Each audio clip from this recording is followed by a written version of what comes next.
Hello and welcome, my friends. My name is Faye, and this is where I sit down with my friend Adam to talk about, well, spooky stuff. So let me ask you, do you believe in ghosts, hauntings, paranormal shenanigans? I don't, but I love hearing about them, and honestly, I would love to be wrong. My friend Adam, he does, and he has a lifetime of experiences to back it up. So buckle up, because today we are talking about Flight 401.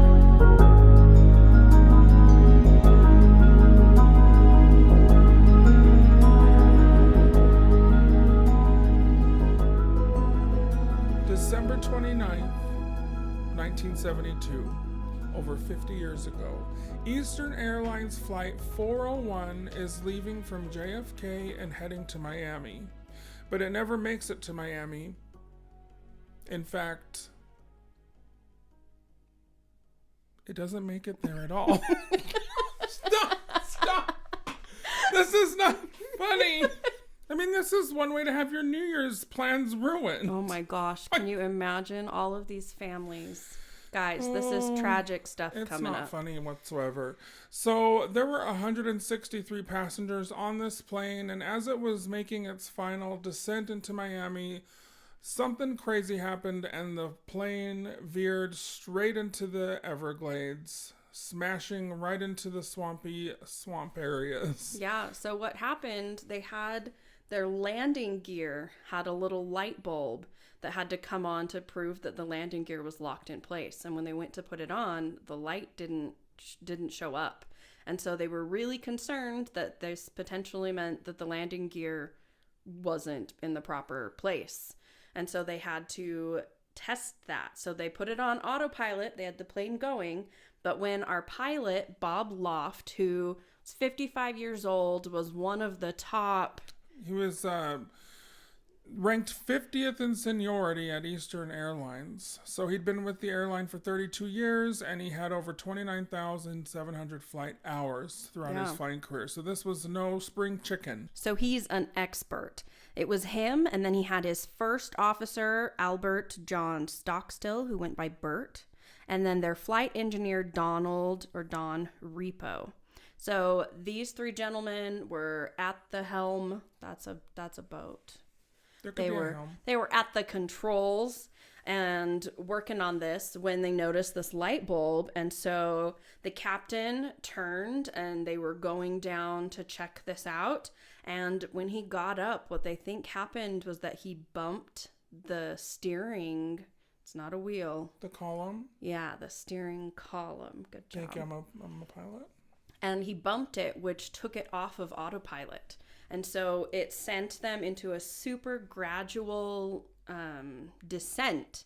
So it was so gradual that they didn't notice it was happening. Oh, that's right. Yeah. So then they all left and they were checking out this light bulb, not knowing that they were very slowly crashing. They were on a crash course right into the Everglades. And out of those 163 passengers, 96 were killed when the plane just careened into the Florida Everglades. Yeah, so something that I thought was super sad is that, I mean, I don't know, is it better to know that you're crashing or not to know that you're crashing? Not to know. I think I would rather not know that I was about to crash. Absolutely. But so this was on the flight recorder that they found. So it's the first officer, Stockstill, saying, "We did something to the altitude." And Loft says, "What?" Stockstill, "We're still at 2,000 feet, right?" Loft, "Hey, what's happening here?" And less than 10 seconds after that exchange is when the plane crashed.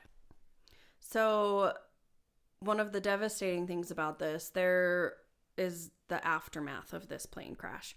So there was a big explosion that happened right away, and the explosion, the light from that was actually seen by a man named Robert or Bud Marquis. Oh, he was on a boat. He was on an airboat, frog gigging. Frog gigging for frogs. Y'all ever been frog gigging? I have not. No. Nor have I. Sounds delightful. I love frogs, actually. Have you had frog legs? Yes. I don't know that I enjoy. They taste like tuna and chicken mixed together. Kind of. Yeah. Did you know there's a big bullfrog population here, and they're not native animals. Yeah, and I guess people want you to kill them so you can get rid of them, and then people are finding different delicious ways to cook them up. Yep, they've asked people to eat know bullfrogs. No relation to the blind frogs at Blind Frog Ranch. Because eating blind frogs would be sad. That's just not nice, and that's not fair. They can't see you coming. There's no way to see you coming. So stick to bullfrogs. I'm hilarious. Okay, so anyway, Bud was out there on his airboat, and he saw this giant explosion. And so he rushed over, and he had a friend with him whose name I don't have. But they rushed over, and they saw just this huge disaster. And as they're looking at it, they were hearing screaming. And they realized very quickly, first of all, the fire, because it had landed in this marshy, wet Everglade mud and muck, it put out the fire super quickly. So it had the explosion, but it put out the fire, and all of these people were stuck in the mud in the Everglades. And as they looked around, they saw not too far from them a man who was strapped into his seat and with his seatbelt securely fastened. Because they tell you to do that. Yep, he followed those instructions, and his head was going down underneath the water, and he was looking right at them, begging for them to come help him. And so they jumped into action and ran over to him and were able to pull him out. They saved him? They saved him. Oh my gosh, that's terrifying. And that's when they realized all around them were people in the same condition. And so they did all that they could, and they were going from person to person, getting them out of the water and saving them. And it was like, I want to say half an hour later that the Coast Guard showed up. They finally showed up. Can you imagine if they weren't there just at that time? Like how many more people would have died, or how long it could have taken for someone to know? I mean, well, they would have known because they disappeared from the radar, but that is just... What would you do if you were just frogging and you came upon this scene? I don't know if I would have been able to take action like that. I would have been just traumatized. Yeah, it's amazing that he was able to do what he did, and they actually gave him some award. He got some kind of medal for which he rightfully earned. They also hope he got some therapy too. Oh, I hope so. The survivors throw an annual remembrance party, and they always celebrate him and all that he did for that. That's interesting. But yeah, so they spent all night up into the next day, them and the Coast Guard. He stayed. He didn't just go home when the Coast Guard showed up. What a nice guy. Stayed and went in. He also got a bunch of burns to his face and arms and legs. That's a hero right there. Yeah, pretty freaking amazing. But so they were able to save all of the people that they could. Like you said, they had 96 of the passengers were killed, and that included 3 of the 4 cockpit crew members and 2 of the 10 flight attendants that were sadly killed and lost in this plane crash. I'm surprised that even that many people survived. Yeah. You know? Especially from a plane crash. People never survive plane crashes. You don't survive plane crashes usually. Just an absolutely devastating thing to have happen. And it could have been prevented. And didn't I hear somewhere that the fix on this was $1 or something to fix that light bulb? The light bulb was burnt out. The bulb itself was the only issue. Yeah, it was a very sad. Easy fix. Yep. And child. So now that we know that this plane crashed, what if I told you, do you believe in objects haunting places? I guess you don't believe in the paranormal. I don't. Okay, well, let me ask myself. Adam, do you believe that objects can haunt places? Yeah, I do think. Thanks, Adam, for asking. Do you believe that something that is haunted and then is removed from that place will haunt the new place that it's in? I think that objects hold energy to them. Everything's about energy. And it's it's pretty strange to hear, but this airplane, after it crashed, the Eastern Airlines people wanted to save a few bucks, and they actually did take pieces from this plane and insert them into other planes of the same model, which was that L-1011. 1011. And 3 other airplanes had parts from this doomed flight on their planes. And that is where the ghost stories start to come in. It's crazy. So the fact that this plane came in so gradually and hit basically mud and water, a lot of these parts on the plane were in perfect condition. Yeah. Nothing bad had happened to them. And so back in the day, this would have been considered totally okay to use. I mean, these parts were very expensive. They were. So they would just use it. They ran all the tests to make sure everything was good. And then they just slapped them into another aircraft. Eastern Airlines did a ton to make sure something like this would never happen again. And it's still used. This crash is still referenced in training today. And there have been so many more safety measures put in place because of this, just to make sure that history isn't repeated like this. It was an awful thing that did not need to happen, but sadly did. Well, thank goodness for that. I mean, it's always terrible when you have a tragedy, but I guess if there's any silver lining, it's that it has helped people in the future. Just a lot safer. Okay, people are here to hear a ghost story. Bring on the ghosts. And this ghost story is so unique because dozens of people witnessed this phenomenon, and it spread over 3 different planes. No. Girl, I remember when I was spread over 3 different planes. But that's for To Believe or Not to Believe After Dark. Stop! Okay, ooh, here we go. Let's start again. Right. I think that's what makes this so fascinating to me, is that it's really hard to substantiate things like this. But when you have groups of people, and they didn't all work for the airlines. We have people from the airlines. There was also an executive from the airlines who saw something.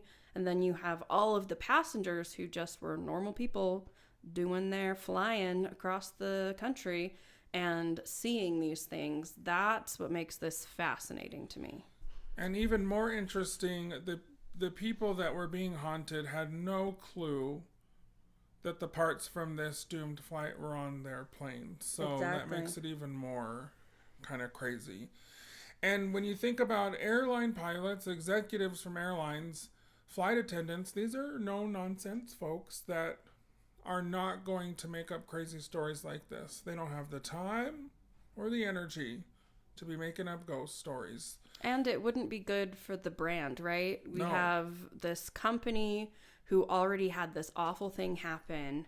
They're still trying to get everything going and keep their planes in the air. And now all of a sudden they have all of these employees and people who are writing up reports about these incidents happening. And so they tried to shut those down as quickly as they could. They straight up told their employees they didn't want to hear this stuff. And a bunch of the reports went missing. They did. And people would not come forward. So I wonder how many stories we never will know, because people were scared to lose their jobs back then. Mm-hmm. And you don't report stuff like this. But there were so many reports at corporate that, yes, you're right. I heard that they did go missing conveniently. Yeah. And let's just start getting into some of these hauntings. Okay, sounds good. Which one should we start with? I love the captain sitting. Okay, the captain sitting. It's a good title, huh? Yeah. It's a working title, guys. Give us a minute. So a flight attendant was asked to go over to first class in one of these planes because there was a man sitting in one of the seats that was not on her manifest, and a lot of times employees of Eastern Air would fly back and forth, which is known as deadheading. Mm-hmm. How appropriate. Oh gosh. And they would fly other planes just to get to where they're going, but they would still be on a list of some kind. And this man in the first class seat was not on any list. But he was definitely an employee of the airlines. He was wearing his uniform, and he was sitting, staring straight ahead, would not move. When the flight attendant asked who he was, he never looked over. She asked him a few times, and people around were all seeing this, and they were starting to get a little uneasy. So she went back to the cockpit and she grabbed the captain. Mm-hmm. And then he came back over to the seat and asked this gentleman, "Hey, sir, what's going on? Show us your credentials. What's going on here? Show us your credentials." And when he was talking to this other captain, he noticed that he looked strangely familiar. Mm-hmm. Who did he look like, Faye? Well, he happened to look a whole lot like Captain Bob Loft. The captain who flew the plane that crashed into the Everglades? Yes, sir. That's the one. Ooh. He had known Bob, and as he was looking at him, just kept thinking, like, this guy looks really familiar. But obviously, he didn't think it was him because he knew that he was dead. And then, as they're sitting there talking to him, all of a sudden, his suspicions were confirmed because this captain just disappeared in front of his eyes. And to the horrified passengers, that's the word, they're passengers. They all saw this. Everyone around saw this. People were screaming, freaking out, to the point where they had to close that airplane off. They grabbed, an air marshal? Security, and had him come on. They searched every inch of that plane for this man who disappeared. And of course, they never found him. Spooky. So spooky. And the fact that so many people witnessed that, everybody was freaking out. So I don't know what I would do. That's one of my favorite ones. Another one of my favorites. So you have to understand that these airplanes are enormous. They're actually 2 levels. So they'd have the top level is where all of the passengers would be sitting. And then below they had a kitchen and a little lounge for the crew and different things like that. Yeah, sleeping quarters for them. Exactly. Think of the Pan Am days. Have you ever flown Pan Am? I haven't. I wish. I have. Really? I'm pretty sure. Was it amazing? It was.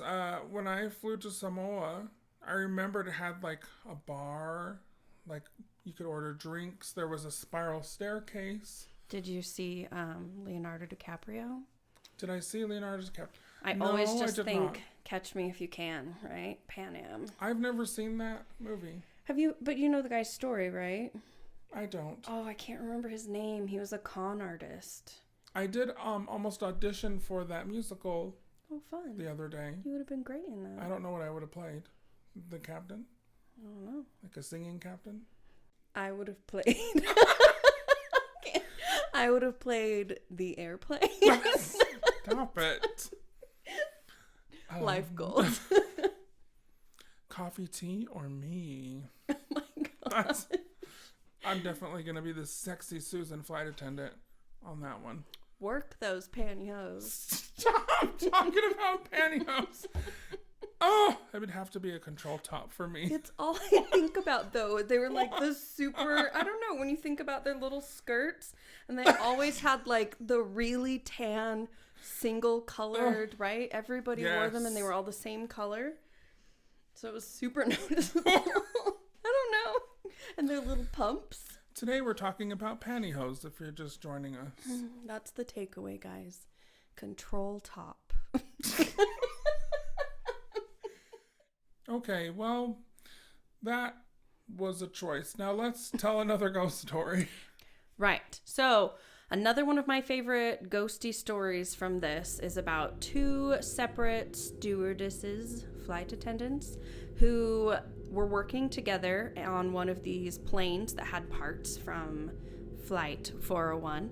And one of them was down in the lower area, and she felt like she was being watched and had this really creepy feeling. And so she decided to go up the elevator to find her friend that she was working with. Now, I'm sorry I can't give you names. Most of these accounts are anonymous. So this is chick numero uno. And let's set the scene a little bit more in detail. So below the plane, you have like a long corridor, and then there is, to one side, there's the sleeping quarters that the flight attendants could, go to sleep, and then over to the other side, you've got ovens and the kitchen area. Yep. But it's not lit very well. It's very dim.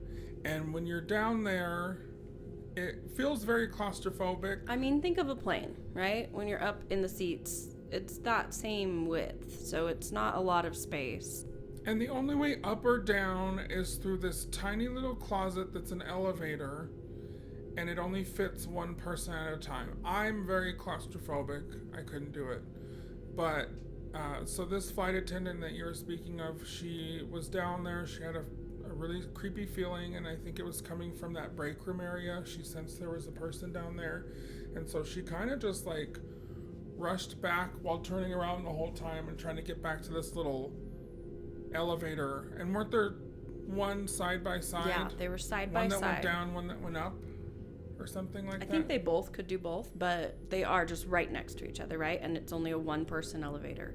So we have our second flight attendant who is already upstairs, and she's realizing that her friendo downstairs might need some help. And she'd finished up her work, so she got in the elevator to go down. Now, what neither of them knew was that they actually were on the elevators at the same time. So they were passing each other, and when flight attendant number 2 got down to the bottom, she opened it up, and she just had this super strong feeling that her friend was down there. She just knew. There wasn't even a question in her mind. She didn't call out for her friend. She didn't look around. She just walked straight in and started checking on the food prep and seeing what needed to be done. And she said that after just a few minutes, she started having this overwhelming fear of terror. She started feeling so scared, and she felt like she was being watched. She had no reason to feel this way, but she was turning around and looking. There's obviously no one in the corridor, and so she felt like she needed to walk down to kind of like there was a little break room type thing past the kitchen area. So she was being drawn down there and is walking, and she gets there and no one is down here. And she felt so sure that her friend was, but then at the same time she has this panicked feeling that someone is watching her, that something is going on, and she cannot explain it. And so she starts backing out of this room, and she knows she just has to get out of there. So she goes back. She's keeping an eye over her shoulder, keeps turning around, has no idea what's going on, but is just panicking. And she gets back on that elevator and goes up. And when she gets up there, there's another flight attendant who sees her and can tell that she is obviously visibly shaken, and asks her what's going on. And after she relays her story, she says, "Okay, I need you to come with me." And they went back. She brought her back to Chica Numero Uno, who was downstairs originally.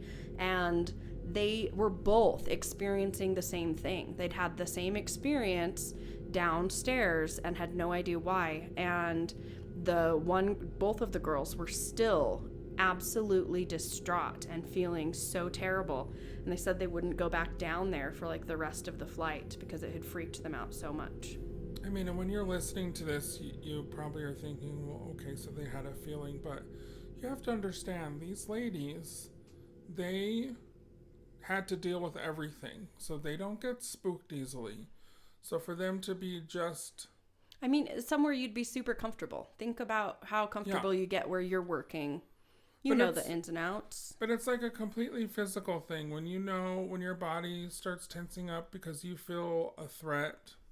you know that there must be something to it. Yeah. And so these two women were just absolutely scared for their lives for no reason. Something that's interesting too is that both of them talked about how they had this completely reassured feeling that their friend was down there, that they weren't alone, and it was somebody that they knew, and they almost felt like drawn into the space. And I thought that was really fascinating, that for both of them it was, oh, someone is obviously here, it's my friend. And then it turned out to be this like malicious feeling where they didn't feel safe and felt like they needed to flee from it. I've had that happen a lot when I've investigated places. Ooh, really? Where I've thought that I was going to see a team member that I was working with around the corner, and I was just drawn to go down a certain way, like in an abandoned building, and I'll go over to find them, and then only to find that the whole area is empty. Then like the fear sets in, because not only did I hear things coming from that direction, I sensed that it was a very specific person, and when they're not there, it's like your feelings change immediately. Creepy. And it turns to terror. Yeah. I've felt it. Yuck! Yikes. Yee. Yeah, but that's one of my favorite ones. And there are tons of these. Some of the ones that are really fun to think about are actually, your Casper the Friendly Ghost type, where people saw the captain, Bob Loft, or specifically Don Repo, the engineer, the flight engineer, and they were actually helping them. They said that something was wrong or that they needed to check something. One particular flight attendant was on a New York to Miami flight, which, by the way, was the very route of the December 1972 crash. She went to open an overhead locker to find Bob Loft's face peering out on her. On another flight, a flight attendant is said to have seen Dawn's face on the oven door in the galley. Oh, right. She called two of her fellow crew members in to witness what she had seen, and then he reportedly said, "Watch out for fire in this plane." On the returning flight, an engine failed and had to be shut down before it caught fire. That's some Christmas Carol. Yeah. And then returning to the galley, another flight attendant saw an engineer fixing the oven. She asked the flight engineer later about the oven, and he said he hadn't fixed it and it didn't need to be fixed. So who was she seeing? She later picked from some photos that Dawn was the engineer she had seen over by the ovens. So, I mean, things are just going left and right. But it seems like these spirits are being helpful, at least. Yeah, most of them, it seems to be beneficial things, right? They're trying to help. On another day in another flight, a crew was in the cockpit of an aircraft when they were said to have seen Don sitting with them. He warned them of a faulty electrical circuit, which was then found and replaced. There are also reports of Bob having been seen doing his pre-flight checks of the aircraft and he was telling the ground staff he'd already completed them. This pilot was so unnerved by what he had seen and what had happened, he actually canceled the flight. I actually really love that Bob was seen taking care of his planes afterward. Like, how sweet is that? This guy was so dedicated to his job, and he's out there still doing his pre-flight checks. I mean, I won't even answer my phone if people text me at the hotel, because asking me where, like, the coffee and stuff is. Like, I can't imagine being dead and still doing my job. I'd be like, I'm going to take a nap, y'all. Another pilot, while in the cockpit one day preparing for a flight, heard loud knocks from under the floor beneath him. And when he opened the trap door, he saw Dawn looking back at him, and then he promptly disappeared. He wanted to look further and reportedly found a problem down in there that would have caused a serious accident. Now, a creepy thing about that, too, is that would have been the same place that he would have gone down to check and replace that light bulb. Yeah. So that just adds an extra factor. And that brings us to the end of our stories here. With all of these reports, they were recorded and they were sent over to corporate. They were put in a Flight Safety Foundation publication. Of course, Eastern Airlines, they dismissed the claims. And employees were even warned to not talk about the sightings. Before that point, the crew had been previously encouraged to report every incident pertaining to flight in the aircraft logbooks. And many sightings were recorded in those books. But What happened to those books, Faye? Yeah, a lot of them are gone. Also, I found this to be really interesting. The Flight Safety Foundation actually is quoted as saying, "The reports were given by experienced and trustworthy pilots and crew. We consider them significant. The appearance of the dead flight engineer was confirmed by the flight engineer, the other flight. The dead one confirmed by the living one," is what I'm assuming they're saying there. I mean, if it was the dead one writing it in the log, I mean, right. God, this guy's busy. Right. Take a vacation, will you? As with any story like this, you have people who believe it and you have people who don't, obviously. One skeptic claims in a book that he wrote, he apparently worked for the airline, and he said that all of these ghost sightings are actually, they come from one place. The origin of this is a joke made by a captain after an emergency landing. And he made the joke that he thought Don Repo's ghost was on the plane. And that's where all of this spawns from, right? It seems like a lot of work. Yeah. After a joke. There are also, for all of that, there are also pilots who did say that they flew these planes several times in the late 80s and never saw any unnatural apparitions. Some weird looking people, but no ghosts. There's always weird looking people. But speaking of, what happened? What was the one thing that happened that kind of brought an end to all of these sightings? Do you know? Right. Yeah. I mean, it's funny that this pilot saying he flew it in the 80s because that negates all of this. Well, by the summer of 1974, all sightings had stopped, and there's a reason for that. Right. Because there were so many complaints about the ghosts on all the different flights. And even though Eastern Air denies this, they quietly went in and they removed every one of the parts from the crashed plane in the other three airplanes by the end of 1973. And by 1974, what do you know? There's no more Don and no more Bob. All the sightings are gone because the parts are gone. It's pretty crazy. You know what's pretty crazy, Faye, is that when I fly to New York, I have to then, from Salt Lake City, fly to Orange County, California, to change planes, to then go back to New York. That's crazy, and that seems real stupid. I know, a lot of them you have to fly like to Phoenix to go somewhere else too. Like, who wants to go to Phoenix? I've been to the understand. airport in Phoenix. It's really not that special, so why do we got to go there all the time? I mean, I love Phoenix, but like the flight routes, what does that? Oh yeah. Weird. What do you love about it? Well, I grew up in Arizona, so You did? got a lot of love. Weird. I mean, like half my childhood, the other half in California. So I can't imagine the ever living more there. you know. The more you know. Phoenix, if you live in Phoenix, I love you. I love you. Adam does not love you, I would but not live I there. love you. I went to Tempe once. Is that by Phoenix? Tempe? I mean, it's close-ish. Mesa? I don't know. Mesa. It's all the valley. I went there once in August. In August.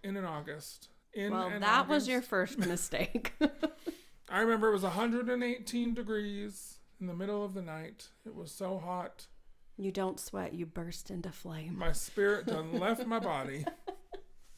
And then I was forced to go help pilot a plane up in the sky. 3 different planes, as a matter of fact. Okay, I've had enough of myself today. To believe or not to believe, that is the podcast, Faye. I want to ask you, the haunting of Flight 401. What do you think? This one for me is super cut and dry. I think...